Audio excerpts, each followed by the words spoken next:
我还是接着上一期讲一下发生在我身上或者是说我身边的故事吧。如果说这一期呢，观众的观看量超过1000的话，我将继续青年时候的故事。如果说不达到1000的话，我就换个话题吧。那好吧，我先讲一下我这个初中学校啊，它不是跟现在的学校不同。他没有那个一个大门呐、也没有保安管理啊，他晚上只有值班的老师，然后就是他也不像现在的那样子，就是说，那么就是说一体化这种啊，尤其是那个厕所那个厕所，女生厕所的话，就以宿舍为就是标点的话。一个厕所呢，就是离大概100多米，另外一个厕所就更远，大概200-300米。其实这本来就是个隐患了。我为什么要讲这一点？后面发生的事情你们就知道了。嗯，就是在我刚刚上学不久呢，就流传着那些初二、初三的女生都说，就是学校经常会来一些小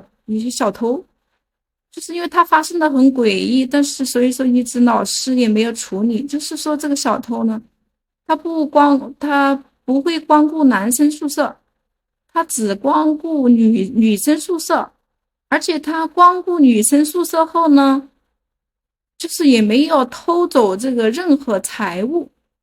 就是大家不要以为就是他没有偷走任何财物，就是没有任何伤害力啊。在我那个年龄啊。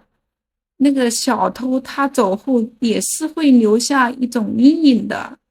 就是也会让人感觉到很恐惧和恐慌的。不知道你们能不能理解这种感觉？嗯，但是那是因为这毕竟是流传的故事，当时我也没有起任何警觉。而且这个学校呢，它是初中和小学在一起的，所以说女生宿舍呢，有的都是挨在一起的。那么就是，嗯、5、6年级女生，小学5、6年级女生也是住校嘛，所以说她就跟初中部的女生宿舍是挨在一起的。嗯，所以说他们其他宿舍呢，说有小偷来光顾，就是说也是就是都在流传的这种比较有点点恐怖的故事来说，是老师他也没处理，也没有人去报案，因为他就是没有任何财物丢失啊。我也以为这种事情永远不会发生在我身上，或者是说不会发生在我们班嘛，也是这个偶尔事件，对吧？但是我错了。有一天晚上，我也是照例的睡觉，我是睡在那个挨着门的第2张床上床。有一天晚上也是3更半夜的，突然就一声抓小偷这种尖叫啊！你知道女生3更半夜，尤其是冬天，这种尖叫会有很凄厉的那种，就像一个什么那种女生声音那种划破那个寂静的夜晚，那种声音听起来真的是有点恐怖的那种感觉。当时本能的反应被吵醒，我第一本能的反应就是捂紧小被子，也没人开灯啊什么的。后来直到1分钟了，大概在门边的感觉这个小偷是逃跑，然后才有人想起去开灯，这时发现灯是不亮了，慢慢的就有人起来，然后就发现，就是这个总闸也被关了，然后值班的老师也不见了，然后就是好像就是说，除开我们宿舍，其他所有的宿舍都处于一个非常安静的状态，这种感觉。就像被什么抛弃了这种感觉。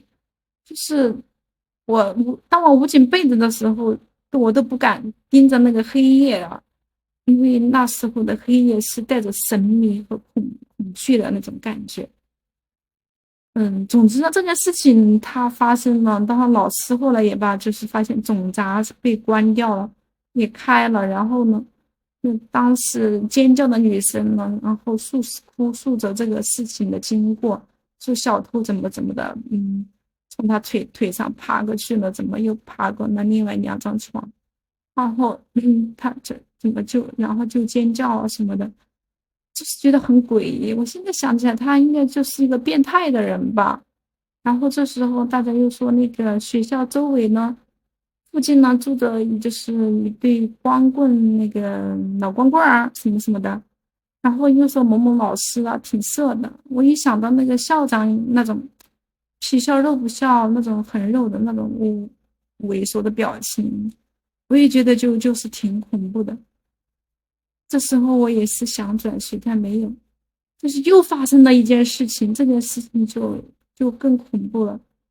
一个6年级的女生，在一个风高夜黑、非常冷的冬天，最冷的冬天，在我们那里小时候的冬天最冷的时候是会下雪的。她被强暴了，是在女厕所，就是那个最远的女厕所，是200-300米，没人知道她为什么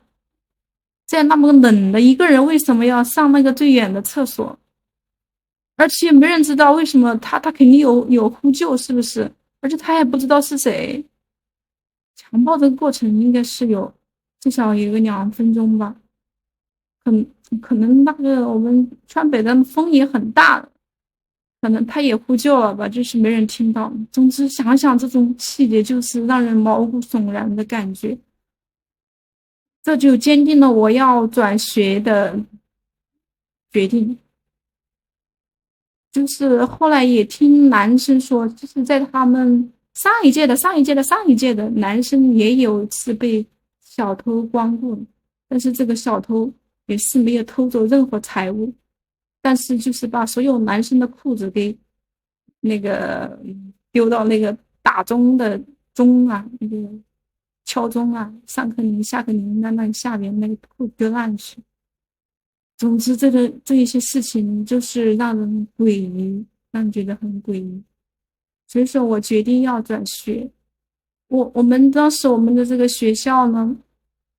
我现在想来啊，就是除开这个校长这个，就是这样子一个人品不好的人，管理可能也不会好到哪里吧。还有就是穷啊，这个学校也是最穷的。当然，这个学校现在呢，它已经没有了初中部啊，只有小学，而且它现在已经改观了，就是已经有护栏啦，有统一的大门啦，有保安啦，都是这样子规划起来了。所以说呢，我就是觉得，如果说我是家长呢，不会把孩子送到一个非常穷的地方去读书，也不会把他送到一个就是说我自己都认为这个老师人品有问题，或者是怎么样。所以说，这个教育的这些老师，他们的品质也很关键的。有一些男生认为，就是他们可能不觉得这是个事儿，因为他毕竟没有就是伤害到你。我想起这个小学6年级的女生，你知道吗？她正好是一个单亲家庭。这件事情发生了第二天，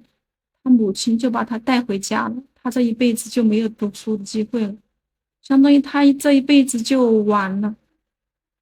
我们那时候不会有谁还去报案，而且他也是怕民生伤害呀什么样的。所以说现在有人还在追究唐山那种事情，你有没有想过，这个当事人他根本就不想别人知道，他怕被网暴呢，他怕被伤害呢？这是一个女生的角度。